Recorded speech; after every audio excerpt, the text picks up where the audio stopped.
नमस्कार दोस्तों, मैं रीना आपके अपने channel Reena kitchen and Indian blog से स्वागत करती हूँ। तो द्वादशी तिथि सबसे ज़्यादा खास मानी जाती है और 2 जुलाई 2024 को योगिनी एकादशी थी। तो एकादशी का व्रत का पारण द्वादशी तिथि को किया जाता है और द्वादशी तिथि में सबसे ज़्यादा खास मानी जाती है तुलसी माता की पूजा। तुलसी की इस कथा का पाठ करने से हो सकते हैं सभी पापों से मुक्त। तो जो द्वादशी तिथि हिंदू पंचांग के अनुसार सबसे ज़्यादा खास मानी जाती है और इसके साथ ही इसमें अलग अलग द्वादशी आती है, जिसके अंदर क्षीर बड़ी द्वादशी, हरिबोधिनी द्वादशी, ये सब खास मानी जाती हैं। पौराणिक मान्यताओं के अनुसार द्वादशी के दिन भगवान विष्णु, माता लक्ष्मी ब्रह्मा जी के साथ वृंदावन आते हैं। तो इस दिन भगवान विष्णु की पूजा करना लाभदायक माना जाता है। इस दिन पूजा करने वालों को स्वास्थ्य, धन और समृद्धि जीवन का वरदान मिलता है और इस दिन दीप भी जलाए जाते हैं तुलसी माता के। तो हिंदू धर्म में सबसे ज़्यादा खास महत्व होता है द्वादशी तिथि का। इस दिन माता तुलसी की विशेष पूजा की जाती है और तुलसी पर भगवान विष्णु की विशेष कृपा मानी जाती है। इसलिए एकादशी के दिन ही माता लक्ष्मी और भगवान विष्णु की पूजा की जाती है।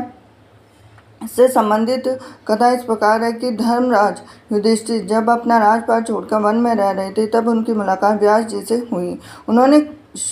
उन्होंने शुक्ल पक्ष की द्वादशी का महत्व समझाया कि व्यास जी ने उन्हें एक बरगद के पेड़ के नीचे ले गए और वहां जाकर उन्हें बताया कि इस दिन समुद्र मंथन के दौरान माता लक्ष्मी अमृत का कलश लेकर प्रकट हुई। तब भगवान विष्णु के प्रसन्नता के आंसू गिरने से वहाँ तुलसी का जन्म हुआ। इसके बाद भगवान विष्णु ने कहा कि तुम पूरे संसार को पवित्र करने की क्षमता रखते हो, इसीलिए ऐसा कहा जाता है कि तुलसी भगवान विष्णु की सबसे प्रिय है। जब व्यास जी कथा सुना रहे थे, तभी उस बरगद के पेड़ के बीच में से 2 टुकड़े हो गए और उनसे 2 देव समान पुरुष निकलकर सामने आए और उनके आगे झुककर कहा कि आप ही हमारे प्रभु हैं।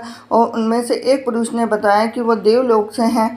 एक बार एक सन्यासी की तपस्या भंग करने के कारण उसे श्राप मिला था कि वो ब्रह्म राक्षस में परिवर्तित हो जाएंगे, और जब आप अपने भगवान विष्णु, माता लक्ष्मी और तुलसी की कथा कही, तब हम मुक्त हो गए हैं। इसके बाद दूसरे पुरुष ने कहा कि मैं एक ब्राह्मण का बेटा हूँ और गुरुकुल में पढ़ते हुए एक बार अपने गुरु की आज्ञा का पालन नहीं किया, तो गुरु के श्राप के कारण तो मुझे ब्रह्म राक्षस का श्राप मिला था।